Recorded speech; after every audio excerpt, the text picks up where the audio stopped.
Hey, hey, hey, how is your day going? Oh my goodness, it's so chilly today. You can tell we're getting in the fall weather here in Oregon.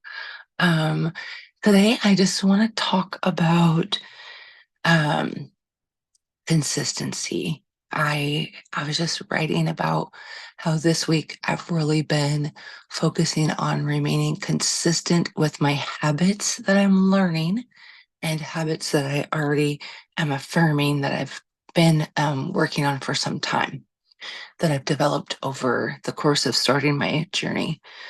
Um, so, the cool thing about consistency is that we all can have it.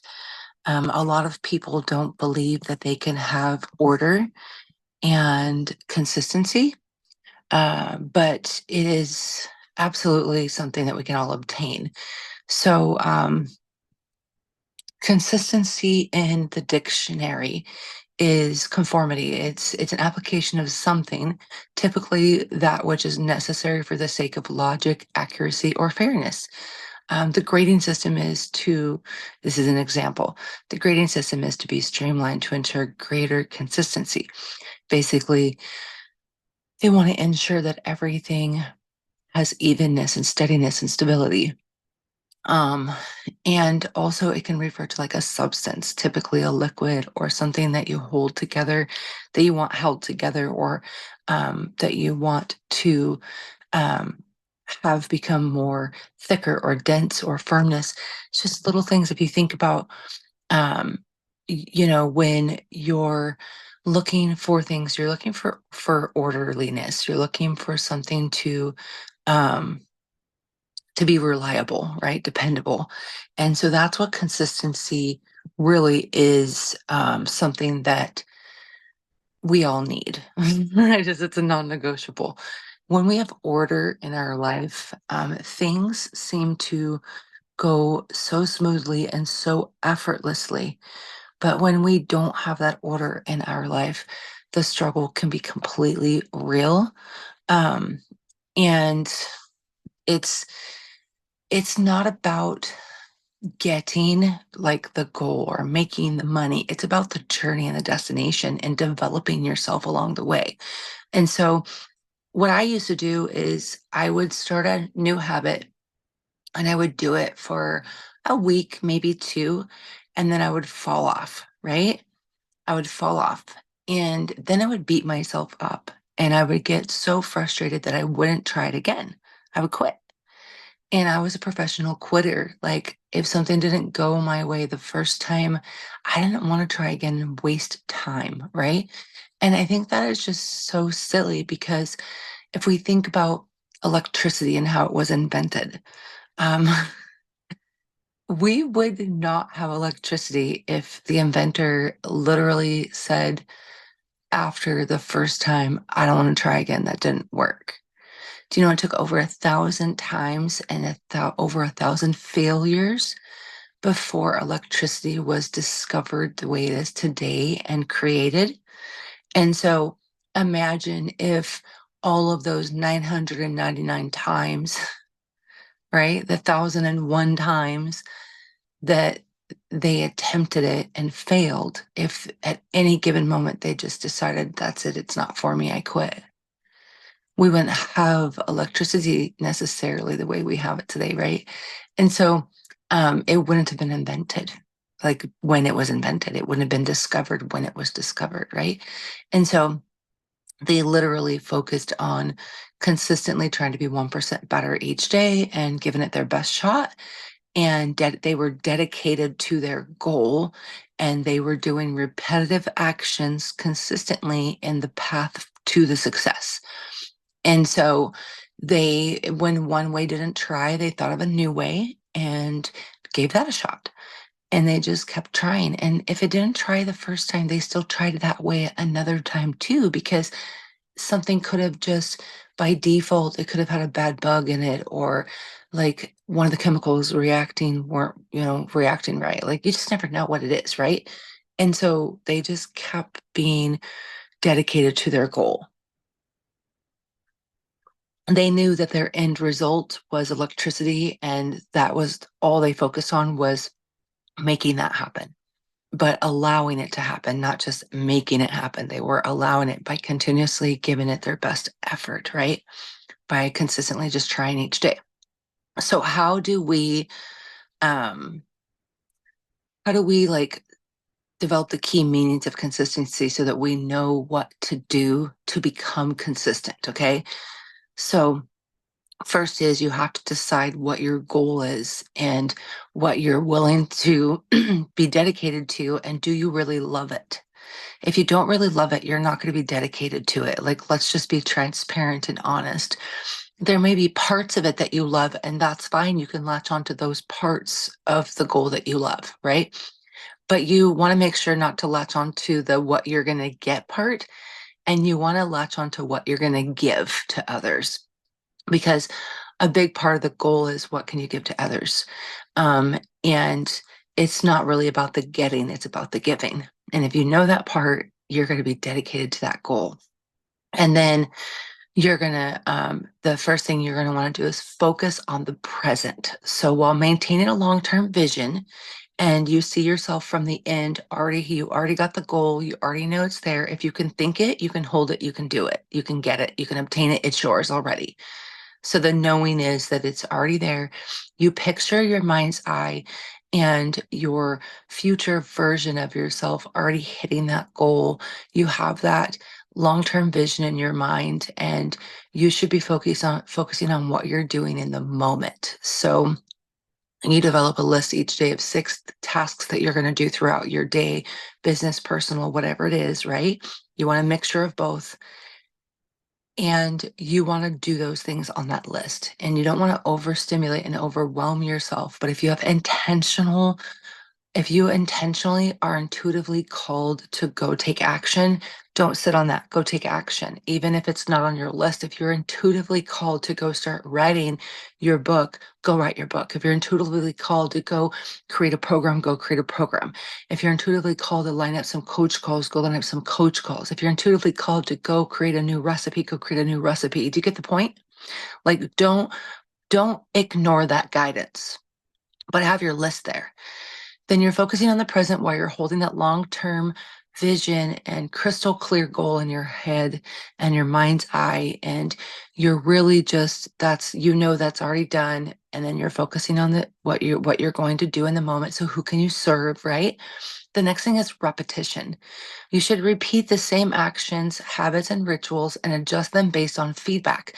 So if you have somebody like a life coach, I have a life coach I can go to, and I can give her feedback on, the things I'm doing every morning, Monday through Friday. Her and I and several other people in our group, we all get on Zoom, and she does a morning ritual with us of meditation and prayer and asking and repetition of affirmations, repetitive affirmations, and habits that we're developing, right? We're taking action. It's about 45 minutes to an hour.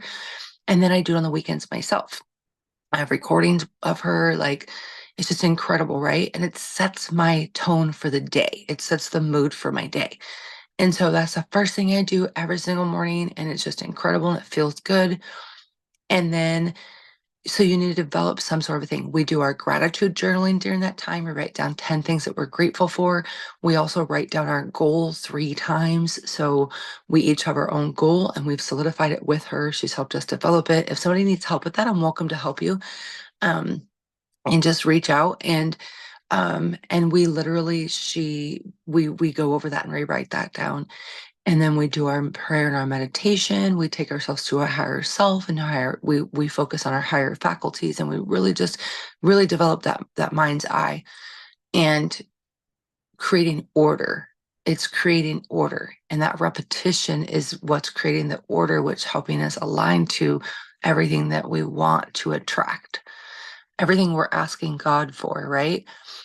And he wants to see us taking this action. He doesn't want to see us miserable and stressed out. He wants to see us full of joy and gratitude and just happiness. And so when I think about that, I think about those things like, how do I feel? Feelings are so important. And for so long, people told me to shut them off. They told me my feelings were too big. They told me that was an emotional roller coaster, That was an emotional creature. Like, I thought these things about myself and I was so wrong. It couldn't have been farther, like so far from the truth. Your emotions is your highest faculty. It's the biggest gift that God can give you, but you have to learn how to create some order so that you can actually use those emotions for good, so that you have some sort of balance within yourself. They say there's never a balance. Crap. There's a balance. You can find order. You can live in harmony. You can live without the chaos. Yes, you'll have contrast. You're going to have contrast when you're growing because it's things that you need to work on in order to grow into the next part of who you are becoming, your highest version of yourself. It doesn't mean you're not going to have disruption and the contrast. It doesn't mean you're not going to have things happen in your day to day. It's just how you respond instead of reacting, right? And that's what you're creating. That's how that order is created when you choose. Is that going to serve my highest good? Is that going to help someone else? Is that going to increase prosperity in my day to day and my life? Is that going to bring me joy? If it's a no, then don't do it. You don't have to say yes to everything. You get to choose. And you don't have to say no to everything either. Like, you get to choose.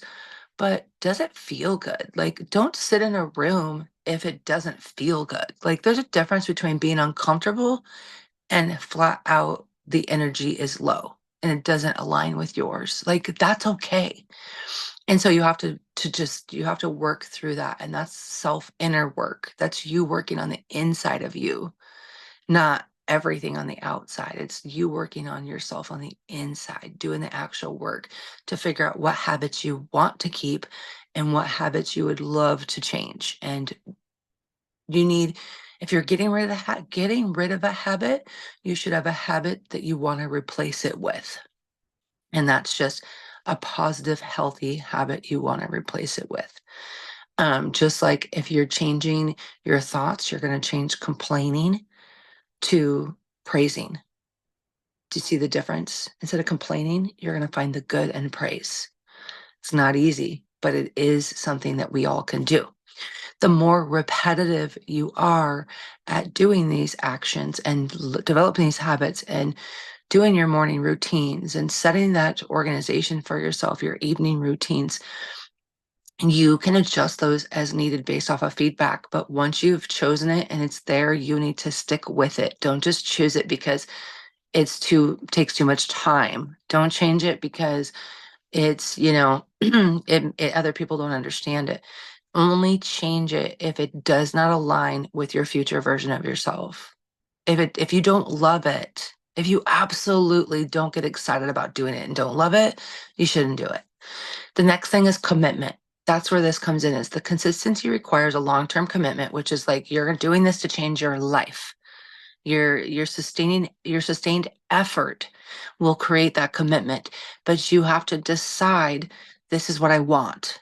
I love this. This is what I want. I love doing this. This brings me joy. I find this X, Y, and Z is what makes me happy. I love what it stands for. I love the mission statements. Like, I love the products. I love the clientele, like whatever it is.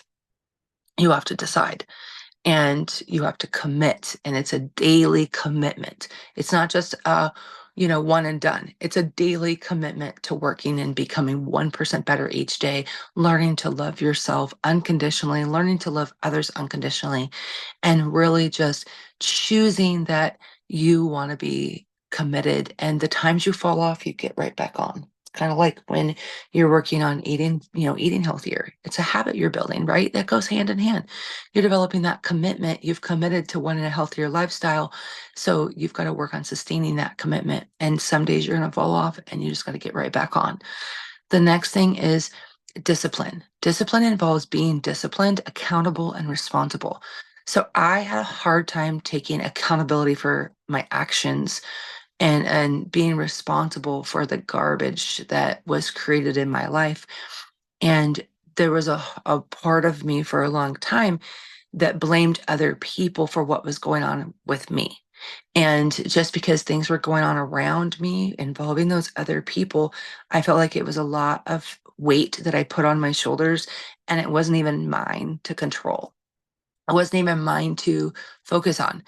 So, what can happen is when you're working on disciplining yourself, you have to realize that it's only you that you can control.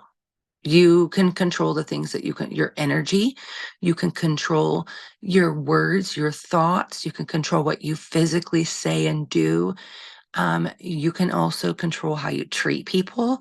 You can control your attitude. Your attitude is literally everything about it. Your perception. There's so many things that you personally can do, but when it comes to somebody else and what they choose to do, you can't control them. Like, it's not your responsibility to worry about anybody else. Your responsibility is to worry about yourself. And so you have to realize that part of being disciplined is being accountable and staying in your own lane, being responsible for what you are responsible for, being disciplined in what you're learning to do for yourself. The rest will naturally come. So what happens is when we start working on ourselves, those who really want it will start working on themselves too. When we start becoming more accountable and disciplined and responsible, and we start showing up as our future version of ourselves, and we start showing up like we really want this, and like how excited, and we have so much joy and happiness, and we just light everything on fire, right? There's just so much fire burning inside of us, that burning desire. Energy matches energy. And so other people will begin to show up just like you. It may not happen right away, but it will happen. Other people will start matching your energy. And you want that. You want that. And you can't predict when that's going to happen. Like, you'll have this sense of knowing, I feel like. And I know my life coach has mentioned it too. Like, you'll wake up one day and you'll just know that today is the day, right? But you don't expect that. Just know that you're working on these things. You're working on becoming more consistent. You're working on disciplining yourself, and you're committed, and you're going to do the repetition so that you can develop those habits, because repetition is key. Like, the more we do something, the more we learn it, and it stays with us. And then we're focusing on the good. We're focusing on what we're doing now that's taking us to our next level self. And so just know that you have what it takes. You are absolutely already equipped for this. There's no special skills, there's no special training, there's nothing that you need to do other than really pay attention to what you're saying to yourself and others. How are you treating people? How are you treating yourself? When you make a mistake, are you beating yourself up, or are you accepting that it was something that you learned from? Not really. I wouldn't even call it a mistake. I would call it a lesson. And I would say, all right, what did I learn from that? And how can I encourage that, to be great next time? What can I change to improve that? What did I learn from this? Like, there's so many things that become a lesson and a blessing, but we ignore them. And sometimes it's the little things, or it's the big catastrophic things that are going wrong, and we think they're going wrong. But the truth is, it's all going right, because everything is for us. Everything is for you. And if you can truly start believing that everything is for you and it's all good, no matter what it is, it's all good, it will remain good. And it's not ignoring the stuff that's going on that you don't like. It's choosing to see the good, no matter what is going on around you, despite the contrast, despite the chaotic things going on. It's quieting your mind to look at the whole picture and see the blessings. And I can tell you that me doing that has changed and rewired my entire being. And I'm still a work in progress. I'm still learning each day, but I give myself so much love and grace. So, what does a consistent person look like? Someone who's consistent always behaves in the same way. They have the same attitudes toward people or things, or achieve the same levels of success or something. So, um, when we are consistent, we are we use our competence. Okay. We use our logical mind and we think things, and we don't take forever to think things through. We think about it and we act. We're quick decision makers, and we don't waste time on dwelling on something. We literally make a decision and move on. And we're confident. We're confident in who we are. We're confident in what we're doing. We're confident in how we're serving people. We're confident in what we're offering, and we are consistent, right? We literally are consistent. And we realize we um, that we are taking and creating stepping stones to short-term goals and long-term goals. And we're being consistent by being true to our true self. So if you're thinking, oh, I don't know if I'm dependable or I'm trustworthy. I used to say things like, I'm not reliable. You can't count on me because of my health, right? It was not true. I am dependable and I am trustworthy, and other people can count on me to show up, and they can count on me to do what to say and do what I say, right? And I'm going to say what I do and do what I say. Um, and usually,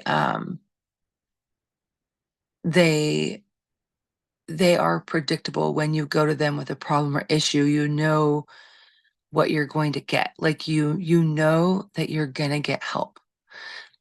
You know that they're a trusted leader, they're a loyal friend, they're a lifelong partner, they're somebody that you can count on. Um, and it's so beneficial. Consistency is so beneficial. But it's only when we're being practical and we're helpful for ourselves and others. And so it does you no good to be consistent at something if it's not serving other people and you don't love it, because that's just the monotonous hamster race. So make sure you're doing what you love. I hope this podcast has helped you today. Go out and share it with somebody and be the light that you are.